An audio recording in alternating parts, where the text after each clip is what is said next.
Hello प्यारे बच्चों, आप सभी का स्टडी एलिमेंट एकेडमी 25 में बहुत बहुत स्वागत है। आज देखिए बच्चों, क्लास 11th के लिए हमने एक फिर बॉन्ड लिया हुआ है, जिस बॉन्ड का नाम है electrovalent bond.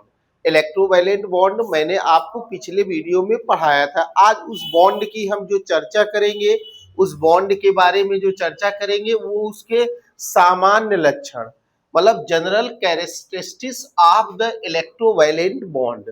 Means electrovalent bonds या इलेक्ट्रोवैलेंट कंपाउंड के बारे में हम पढ़ेंगे और उनके लक्षणों के बारे में अध्ययन करेंगे, जो क्लास 11th में हमारे बार बार पूछा जाता है हर बॉन्ड का, कि इस बॉन्ड का क्या लक्षण होना चाहिए। और बॉन्ड का लक्षण का मतलब है इस यौगिक में कौन कौन से लक्षण होने चाहिए। जैसे देखिए, हमने इलेक्ट्रोवैलेंट कंपाउंड एक तरफ से मैंने लिखा हुआ है कि ये है, जैसे पहला है सोडियम क्लोराइड।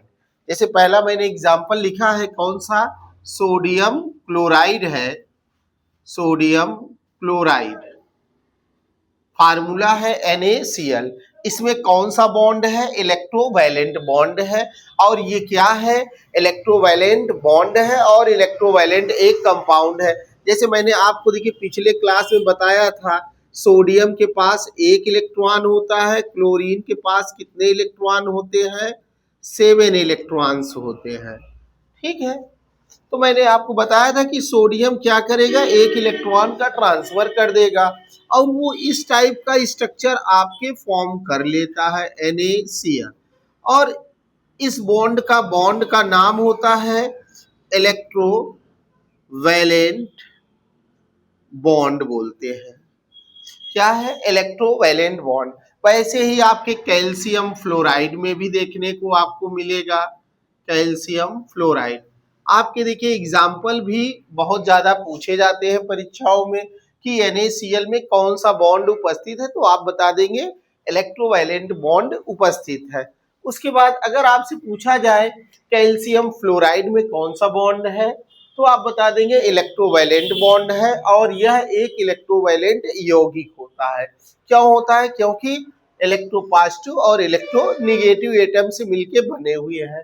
फिर अगला है मैग्नीशियम ऑक्साइड। देखिए, मैग्नीशियम ऑक्साइड का मतलब होता है कि मैग्नीशियम इलेक्ट्रोपॉजिटिव और ऑक्साइड इलेक्ट्रोनेगेटिव एटम होता है। फिर देन है कैल्शियम सल्फाइड। इस फार्मूले का नाम हम लोग फिर से लिख लेते हैं, मैग्नीशियम ऑक्साइड, और इसका नाम है कैल्शियम सल्फाइड, डमडम वाला डा। और ये है सोडियम सल्फाइड।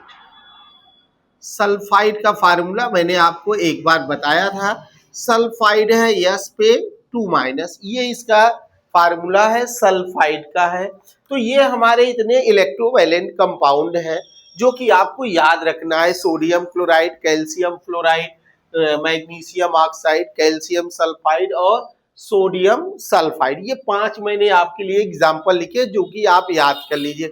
अब इस यौगिक में क्या क्या लक्षण होंगे वो मैंने आपको क्रम वाइज लिखा है, जो कि आपके यहाँ 5 नंबर के क्वेश्चन में ये पूछे जाते हैं। अब ये सोडियम क्लोराइड का संरचना कैसा होगा, तो देखिए सोडियम क्लोराइड का संरचना हमेशा क्रिस्टल स्ट्रक्चर बनेगा। क्रिस्टल स्ट्रक्चर जब सॉलिड स्टेट आपको पढ़ाएंगे तब आपको वहां पे सोडियम क्लोराइड का एक क्रिस्टल स्ट्रक्चर हम आपको बना के दिखाएंगे।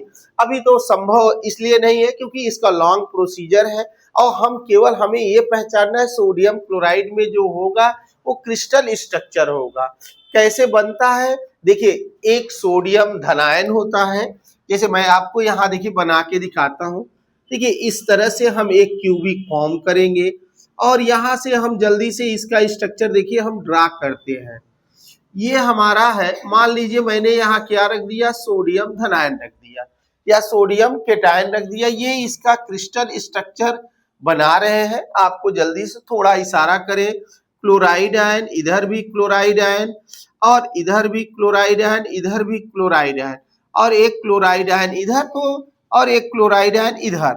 अब ये क्या करेंगे, एक सोडियम 6 क्लोराइड आयन से क्या रहेंगे, घिरे रहेंगे। या आप दूसरी भाषाओं में कह सकते हो 6 क्लोराइड आयन एक क्लोराइड आयन 6 सोडियम आयन से घिरे रहते हैं। तो जो भी कंपाउंड का, जैसे सोडियम क्लोराइड का कैसा स्ट्रक्चर होगा, तो आप बताएंगे क्रिस्टल स्ट्रक्चर बनेगा। क्यों बनता है, क्योंकि इसमें पॉजिटिव और निगेटिव दोनों पोल्स होते हैं, क्योंकि सोडियम पर हमेशा पॉजिटिव चार्ज आता है, क्लोरीन पर माइनस आता है, इसलिए ये कैसा बनेगा, क्रिस्टल स्ट्रक्चर बनेगा। तो ध्यान दीजिएगा। दूसरा है फिजिकल स्टेट। इन कंपाउंड का फिजिकल स्टेट क्या होगा। देखिए ये सारे कंपाउंड जो होंगे वो हमेशा कैसे होंगे, सॉलिड होंगे। सारे कैसे होंगे, सॉलिड्स होते हैं, सॉलिड होंगे, ठोस अवस्था में होते हैं। ठीक है, इसमें मुक्त आयन नहीं होते हैं। जब मुक्त आयन नहीं होंगे तो विद्युत धारा प्रवाहित नहीं कर पाएंगे। तो वैद्युत संयोजक ये होगी हमेशा विद्युत के कुचालक होते हैं। लेकिन जब गलित अवस्था की बात करेगा वो, देखिए मोल्टेन स्टेट मीन्स वाटर ले लेंगे, जैसे सोडियम है वाटर में डाल दोगे वो किस स्टेट में पहुंच जाएगा, मोल्टेन स्टेट उसे बोलते हैं, गलित अवस्था। तब वो विद्युत धारा प्रवाहित करेगा, जबकि ठोस NaCl कभी विद्युत धारा प्रवाहित नहीं करता है। ठीक है बच्चों, तो आपको उम्मीद कर रहा हूं थोड़ी थोड़ी बातें हमारी आपको समझ में आ रही होगी। नेक्स्ट आप बात करते हैं फिजिकल स्टेट, सॉलिड की बात कर लिए। अब उसके बाद अगला देखिए इसका नेचर क्या होगा, इस कंपाउंड का high melting and high boiling point होगा। देखिए इसका क्या तात्पर्य होता है, melting point and boiling point. आपको एक शब्द में सिखाता हूं। देखिए मेल्टिंग का मतलब होता है सॉलिड, सॉलिड को किसमें चेंज कर दो, लिक्विड में। अगर सॉलिड को लिक्विड में चेंज करोगे तो कौन सा पॉइंट होगा, मेल्टिंग पॉइंट। मतलब सॉलिड को लिक्विड में चेंज कर दीजिए तो वो हो जाएगा मेल्टिंग। और मेल्टिंग देन उसके बाद है बॉइलिंग पॉइंट। अब लिक्विड को किसमें चेंज कर दीजिए, वेपर्स में या गैस में, वेपर्स में या गैस को। तो देखिए सॉलिड को लिक्विड, लिक्विड को वेपर्स में, तो ये हो जाएगा हमारा बॉइलिंग पॉइंट। तो boiling point, high boiling point और हाई मेल्टिंग पॉइंट होता है इनका। क्यों होता है, क्योंकि इसमें अपोजिट चार्जेस एटम पर होता है और इनके मध्य एक बल बहुत तेजी से कार्य करता है, जिस बल का नाम है स्थिर वैद्युत बल। स्थिर वैद्युत बल का मतलब है इलेक्ट्रोस्टैटिक फोर्स। इलेक्ट्रोस्टैटिक फोर्स का मतलब है कि अगर आप देखें तो जैसे कैल्शियम है, अब देखिए कैल्शियम है, अगर बात करें सेकेंड कंपाउंड लेते हैं, अगर इधर देखिए तो फ्लोराइड है, इधर भी देखिए तो फ्लोराइड है। अब कैल्शियम पर अगर आप ध्यान दें तो डबल पॉजिटिव होते हैं, इनके मध्य फोर्स ऑफ अट्रैक्शन इस तरह से काम करता है, इस तरह से। इस फोर्स को बोलते हैं electrostatics, electrostatics force of attraction, electrostatics force of attraction. तो ये कंपाउंड, इससे हमें क्या मिलेगा, इसके वजह से, इस इलेक्ट्रोस्टैटिक फोर्स के वजह से इनके हाई मेल्टिंग पॉइंट होता है और हाई क्या होगा, बॉइलिंग पॉइंट होगा। आप इसी क्रम में आप जरूर लिखिए, आपको जैसे पॉइंट लिखा है इस तरह से आप एक शॉर्ट नोट्स बना लीजिएगा। छोटे छोटे पॉइंट देखिए मैं लिखता हुआ चल रहा हूँ। ठीक है मेरे प्यारे बच्चों, अगर हमारी वीडियो आप लोगों को अच्छी लग रही हो तो जरूर एक लाइक करिएगा और फिर हम आगे और इसके आगे हम बात करते हैं। अब मेल्टिंग एंड बॉइलिंग पॉइंट की बात हो गई हमारी। अब देखिए तीसरी हेडिंग जो अब हम लोग लेंगे वो बच्चों लेंगे अब उसके बाद सॉल्युबिलिटी। सॉल्युबिलिटी की देखिए हिंदी जो होती है वो होती है विलयता। विलयता, विलयता, विलयता का मतलब है जैसे चीनी है, चीनी को इंग्लिश में शुगर बोलते हैं। शुगर को अगर मैंने क्या किया, वाटर के अंदर डाल दिया, वाटर के अंदर डाल देंगे तो वाटर क्या करेगा, चीनी को घुला देगा और उसका सलूशन बना देगा, बना देता है। तो शुगर और वाटर, वैसे यहाँ पर भी बात विलयता करेंगे। जैसे सोडियम क्लोराइड है, अगर उसको जल में हम डाल देंगे तो घुलने लगेगा। क्यों घुलने लगेगा? क्योंकि देखिए सोडियम क्लोराइड है और इसको हम जैसे ही एक्वस में जैसे ही डालेंगे ये क्या कर लेगा, सोडियम आयन बना लेगा और क्लोराइड आयन बना लेगा। देखिए ये क्या हो जाएगा, इसमें ये डिजॉल्व हो जाएगा। तो हम जैसे ही एक्वस मींस वाटर में लेते हैं तो ये अपने आयन में टूट जाएंगे। जब आयन में टूट जाएंगे तो इनमें क्या हो जाएगा, मुक्त आयन या फ्री आयन के फॉर्म में ये काज करेंगे। जैसे और भी लिख लेते हैं, कैल्शियम फ्लोराइड ले लें, एक्वस में डाल दिया जाए तो देखिए ये हो जाएगा कैल्शियम 2+ और उसके बाद फ्लोराइड F-। अगर आप देखिए तो ये भी एक्वस में आयन बनाया और ये फ्लोराइड बनाया। ठीक है बच्चों, तो इसका मतलब है ये दोनों क्या है, जल में डिजॉल्व है। किस कारण है? इसलिए है क्योंकि ये कौन से कंपाउंड है, इलेक्ट्रोवैलेंट कंपाउंड है। ठीक है, तो ये इनकी विलयता का कारण है।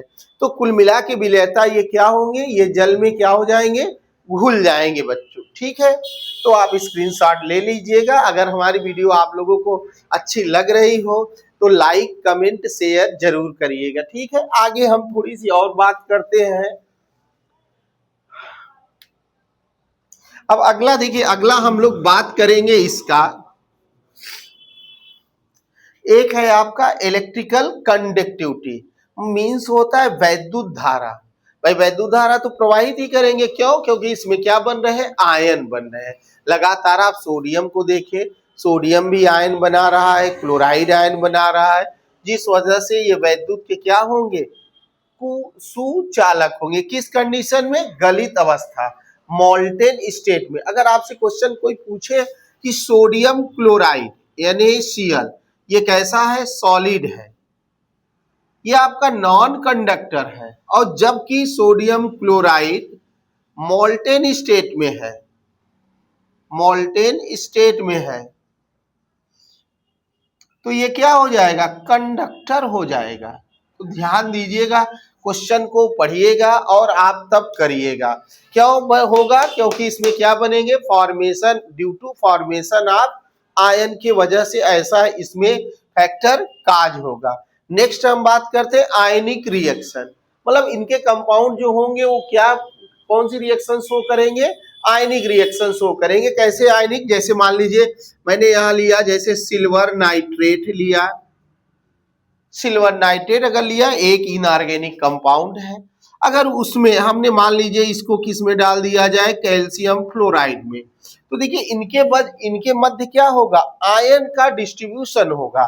मींस जैसे देखिए नाइट्रेट NO3 पे 1- होता है, सिल्वर पर क्या होता है, 1+ होता है, कैल्शियम पर 2+, फ्लोराइड पर 1-। अब देखिए आयन का एक्सचेंज करो, अब यहां से ये बनाएगा नाइट्रेट और कैल्शियम, तो ये बन जाएगा कैल्शियम नाइट्रेट बना लेगा, और आगे क्या बना लेगा, सिल्वर फ्लोराइड बना लेगा। देख लीजिए, तो ये कैसी रिएक्शन शो करेंगे, इलेक्ट्रोवैलेंट कंपाउंड हमेशा, इलेक्ट्रोवैलेंट कंपाउंड हमेशा आयनिक रिएक्शन देख लीजिए शो करेंगे। तो इसलिए इसका एक महत्वपूर्ण लक्षण है ये, तो इसको भी आप याद रखिएगा। फिर आया अगला, देखिए 7वां पॉइंट आया, नॉन डायरेक्शनल इन नेचर, मतलब इसमें जो जैसे NaCl है या कैल्शियम क्लोराइड है,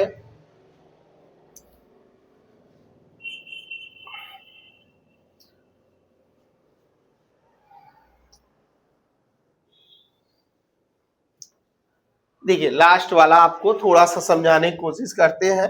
नॉन डायरेक्शनल इन नेचर, मतलब देखिए नेचर भी होता है, बॉन्ड की दिशा होती है। बॉन्ड की दिशा का मतलब है कि बॉन्ड अगर दो कंपाउंड हैं, जैसे NaCl की बात करें तो हम कहेंगे यार केमिकल का डायरेक्शन होगा, बिल्कुल होता है। अगर आप इसका अगर आप देखेंगे, ये वैद्युत संयोजक यौगिकों का जो नेचर होता है, ये क्या होता है, ये आयन बना लेते हैं। जो आयन बनाएगा उस बॉन्ड की कोई दिशा निर्धारित नहीं है, ठीक है। लेकिन यही आगे आप पढ़ेंगे कोवैलेंट कंपाउंड, मींस जैसे मेथेन, एथेन, प्रोपेन, ब्यूटेन, वो सब डायरेक्शनल इन नेचर होंगे, वहां पे हाइब्रिडाइजेशन शो करेगा, जबकि इलेक्ट्रोवायलेंट कंपाउंड कभी भी हाइब्रिडाइजेशन वगैरह शो नहीं करते हैं। और अगर हमारी वीडियो आप लोगों को बहुत अच्छी लगी हो तो जरूर एक लाइक करिएगा और कमेंट जरूर करिएगा। आपको मैं एक होमवर्क देता हूं, उस कंपाउंड को आप नेचर जरूर हमें एक्सप्लेन करके कमेंट बॉक्स में बताइएगा। कैल्शियम सल्फाइड, आप इस कंपाउंड को लिख लीजिएगा और इतने नेचर इसके बारे में आप हमको लिख के बताइएगा। ठीक है बेटा, थैंक यू।